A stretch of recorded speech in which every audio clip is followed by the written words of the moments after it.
안녕하세요. 파락광천에서 재기한 주식쟁이입니다. 오늘 12시 20분쯤에 이런 기사가 나왔습니다. 미 CME 지수 관련 해외 선물 주문 거부로 주문 불가. 이것은 제가 방송에서도 장중에 말씀드리지만 주가 지수를 상승하고 하락하고 이러한 것들을 판단하는 기준이 여러 가지 있겠지만은 미국의 이 야간 선물 지수에 해당되는 이 S&P 선물 지수 그리고 나스닥 선물 지수 이것을 장중에도 항상 체크를 하셔야 된다고 말씀을 드렸습니다. 이 S&P 선물 지수가 오늘 마이너스 4.89% 그리고 나스닥 선물 지수가 마이너스 4.82%로 이렇게 하락한 모습에서 움직임이 없이 멈춰 있는 상태로 장 마감까지 지금 시간까지 계속 있는 모습을 보여주고 있습니다. 이것은 지수 선물이 가격 제한폭인 전장 대비 가격 제한폭인 5% 이상의 변동폭이 나왔을 시 서킷 브레이크가 발동이 돼서 주문 자체가 안 되는 그런 제도가 있기 때문에 이런 큰 5%에 해당되는 하락폭이 나와서 이렇게 주문 자체가 안 되는 그런 모습을 보여주고 있는 것입니다. 이런 선물 지수의 모습이 오늘 뉴욕 시장의 정주 시장까지 연결이 된다면은 미국 증시도 제법 큰 폭의 하락이 나올 수 있는 그런 매우 하방 압력이 강한 그런 하루가 될 것으로 예상이 됩니다. 이와 마찬가지로 장중에 우리 코스피 시장을 보면은 외국인들이 6천억, 7천억, 8천억씩 이렇게 매도를 많이 늘리다가 오늘 1조 3천억이라는 이런 큰 폭의 매도 금액이 나왔습니다. 그 물량을 개인이 1조 2,800억 상당히 큰 매수 금액을 나왔죠. 외국인의 큰 폭의 매도 금액을 개인들이 다 받아주는 모습입니다. 이와 함께 코스피가 4% 이상 하락, 코스피와 코스닥 4% 이상의 큰 폭의 하락이 나왔습니다. 지금 기관은 450억 정도 순매도지만 연기금이 3,300억 정도 지수 방어를 하는 모습을 보이면서 매수를 해줬고 그러기 때문에 450억 정도 매도 물량이 나온 것으로만 파악이 되고 있습니다. 우리가 금요일 시장에서 저도 영상에서 말씀드렸지만 이 코스피와 코스닥 외국인과 기관이 연일 계속 매도를 하고 있습니다. 금요일 시장에서도 외국인이 5,600억, 기관이 2,600억. 자연스럽게 또 미국의 선물 지수도 금요일 시장에서 계속 하락된 모습. 결국 정주 시장에서도 나스닥 같은 경우 마이너스 4%까지 하락했지만 장 막판 한 3, 40분을 남겨놓고 끌어올려서 거의 2%대의 안팎으로 하락 마감한 모습이 나왔습니다. 그러한 모습을 봤을 때 금요일 장중에도 월요일 시장이 상당히 어려울 것이라는 것을 어느 정도 주식 투자 경험이 있으신 분들은 분명히 알고 계셨을 것입니다. 저 또한 그런 모습이 어느 정도 예측이 되었고 이러한 시장의 모습에서 월요일 장의 약세의 흐름이 별거 아닌 이런 매매 동향과 이런 미국 시장의 선물 지수 그리고 차트의 모든 이평선을 깨고 내려온 모습 예측이 됐다면 이런 하락을 만든 시장의 악재인 이 전염병과 관련된 해결될 소식이 나오지 않는다.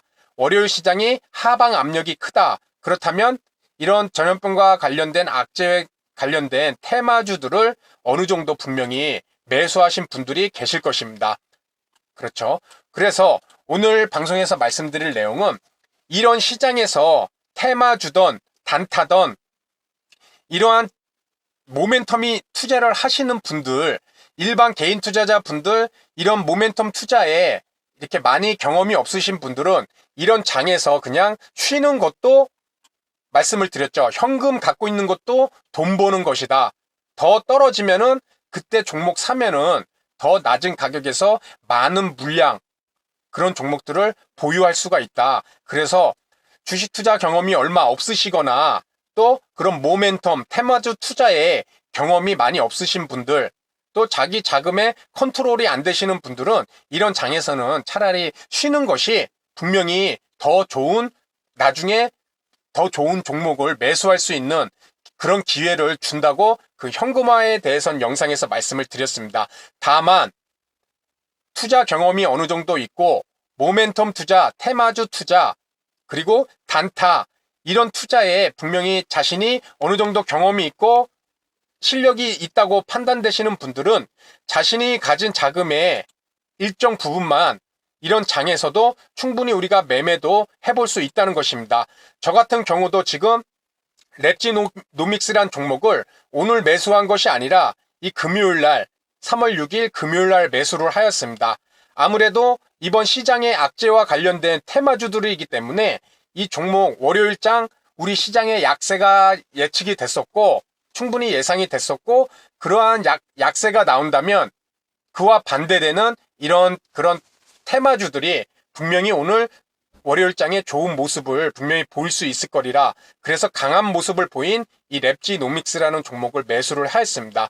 지금 43.5%라는 큰 수익률을 얻고 있지만은 지금 시간 내에서 상당히 큰 폭의 하락이 나왔습니다. 6% 이상대 하락. 그리고 오늘 매수한 레몬이라는 종목은 시간 내에서도 상한가를 유지해줬고 이 메디아나라는 종목도 이렇게 시간 내에서 약세의 흐름이 보였기 때문에 장 초반 랩지노믹스와 메디아나는 좀 조심할 필요가 있을 것 같습니다. 물론 이 랩지노믹스는 이미 큰 폭의 수익률을 얻고 있는데 제가 이 종목을 보유를 한 것은 일봉상으로 먼저 접근을 해보면은 우리 상한가를 이용한 매매 기법에서 영상에서 말씀을 드렸죠. 꼭 상한가가 아니지만 급등했던 종목들, 이런 종목들은 일반 개인 투자자분들이 이 종목을 이렇게 끌어올리지는 절대 못합니다. 분명히 세력이 들어와 있는 것이죠. 그것을 어디서 파악할 수 있냐면은 이렇게 21선 부근을 지켜준다는 것, 이 종목을 죽이지 않는다는 것입니다. 왜? 세력들이 들어와 있고 자신들이 매수한 금액을 일반 개인들한테 넘기기 위해서는 추세를 만들고 계속 상승 유지를 시켜야 된다는 것입니다.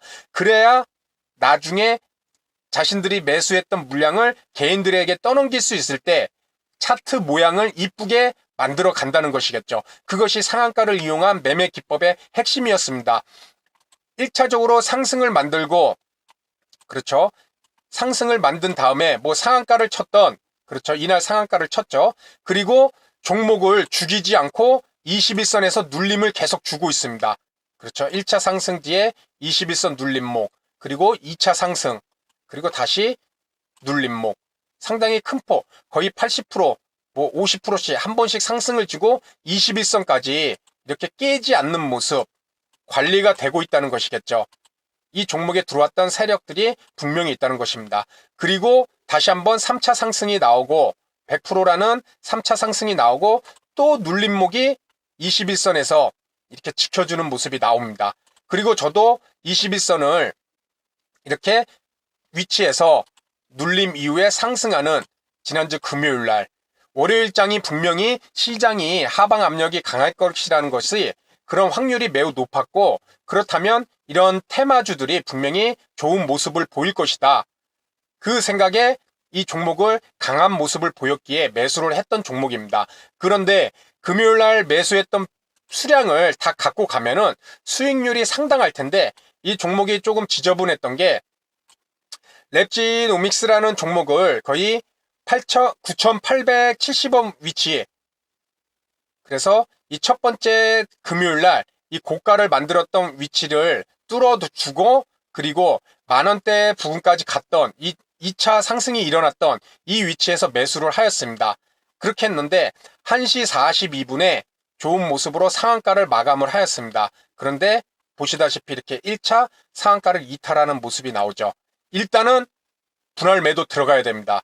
상한가를 갔다가 상한가를 이탈했을 시는 무조건 자기 자금의 분할 매도 절반을 털어내던 아니면 저 같은 경우는 3분의 1을 털어냈습니다.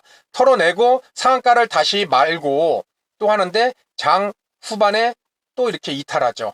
나머지 또 3분의 1 물량 또 덜어냈습니다.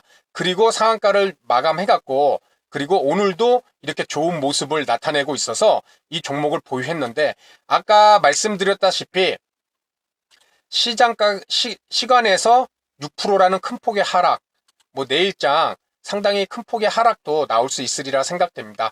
물량을 분할 매도를 통해서 일정 물량 이제 나머지 3분의 1 정도만 갖고 있기에 이 종목도 매도로 내일 장 초반에 대응을 하는 계획을 세울 예정입니다.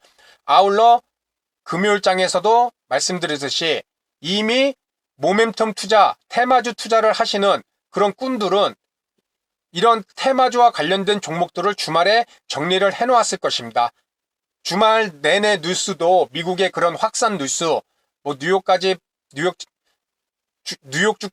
이제는 확진자가 나오고 사망자도 늘어나고 이런 모습을 봤을 때 테마주를 정리해놓고 저 같은 경우도 오늘 강한 모습을 보인 이 마스크 관련주죠. 레몬이라는 이 종목 또한 접근을 해왔습니다.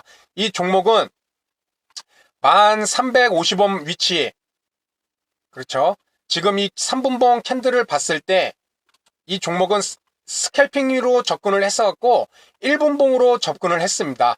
1분봉을 접근을 해갖고 1차 상승이 있을 때, 그리고 그 모습이 1분봉 20분선까지 내려오지는 않고 제가 매수한 9시 17분 이 단일 캔들에서 이 양봉에서 매수를 해주었습니다. 거의 1350원 부근에서 오늘의 1분봉상 최고점, 그렇죠.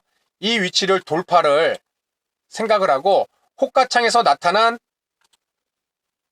매물을 잡아먹는 모습, 상당히 큰 폭의 빠른 시간 내에 위에 매도 걸려있는 그런 매도 호가창의 물량들을 잡아먹는 모습을 보고 오늘 이 종목이 큰 상승이 나올 수 있으리라 그렇게 생각됩니다. 사실 초반에는 상한가까지는 생각하지 않고 스캘핑 쪽으로 접근을 해서 수익이 어느 정도 나오면 주가지수가 약세를 계속 나타냈기 때문에 수익이 나오면은 이 종목도 매도로 대응하려는 그런 전략을 갖고 갔었는데 불과 그냥 9시 20분에 상으로 마감하는 그런 모습을 보였습니다. 일시적으로 이탈하는 모습도 나왔고, 그렇지만 바로 인해 회복하는 모습, 짧은 시간에 바로 회복하는 모습이 나와서 저도 장 마감까지 이 종목을 보유한 채 이렇게 넘어가는 그런 전략을 갖고 있습니다. 지금 이 랩지노믹스, 레몬, 메디아다라는 종목은 지금 좀 상당히 불안한 위치에서 매수를 했고 워낙에 소형 종목이다 보니까는 큰 자금은 들어갈 수가 없었습니다. 조금 작은 금액으로 들어갔고 시간에서도 이렇게 큰 폭의 하락이 2.83% 큰 폭의 하락이 나왔기 때문에 내일 이 손실을 갖고 매도로 장 초반에 좋은 흐름이 나오지 않는다면 손실을 확정을 짓는 그런 전략을 갖고 가야 될 것 같습니다. 그래서 오늘 말씀드릴 내용도 우리가 들으시다 보면은 주가 지수와 연계된 그런 종목을 매매를 할 시에 분명히 지수화가 약세를 나타낼 수 있는 그런 모습을 우리가 금요일장에 충분히 어느 정도 하방 압력의 강함을 예측을 할 수가 있었습니다. 그래서 저 같은 경우도 이렇게 하방 압력이 나올 것이라는 그런 예상할 수 있는 그런 날에는 그와 관련된 테마주들을 미리 선취매 전략을 갖고 이렇게 매수를 해놓고 그리고 오늘 장에서도 그러한 종목들 어떠한 이런 큰 폭의 하락이 나왔을 때 정상적인 매수할 수 있는 종목들이 거의 없습니다. 제 관심 종목 내에서도 뭐 나이스 정도가 마이너스 0.24% 그리고 나머지 종목들 죄다 전체 다 하락을 하였습니다. 그렇기 때문에 이럴 때는 지수가 하락하면 하락할수록 그와 관련된 테마주들이 강한 모습을 보일 수밖에 없다. 당연히 오늘 월요일장에는 이런 테마주들을 접근을 하는 전략을 가져갈 수 있었으리라 생각됩니다. 물론 아까 말씀드렸듯이 테마주에 대해서 매매가 많이 안 하신 분들 또 단타 매매 경험이 많이 없으신 분들은 상당히 아예 현금화 시켜서 쉬는 것이 가장 좋을 것입니다. 하지만 경험이 있고 단타 매매를 어느 정도 하실 줄 아시는 분들은 분명히 장세와 그와 맞는 종목들을 선정을 이런 테마주를 선정을 해서 어느 정도 자기 자신의 자금에서 일부 자금을 갖고 충분히 매매도 해볼 수 있으리라 생각됩니다. 그래서 오늘 말씀드린 내용 주가 지수와 그리고 종목을 최대한 적합한 종목을 선정을 하고 압축을 해서 이런 분봉을 통한 매매를 충분히 해볼 수 있지 않았으리라 그런 생각을 해봅니다. 그래서 오늘 내용은 여기서 마치도록 하고요. 다음 시간에도 좋은 내용으로 인사를 드리도록 하겠습니다. 감사합니다.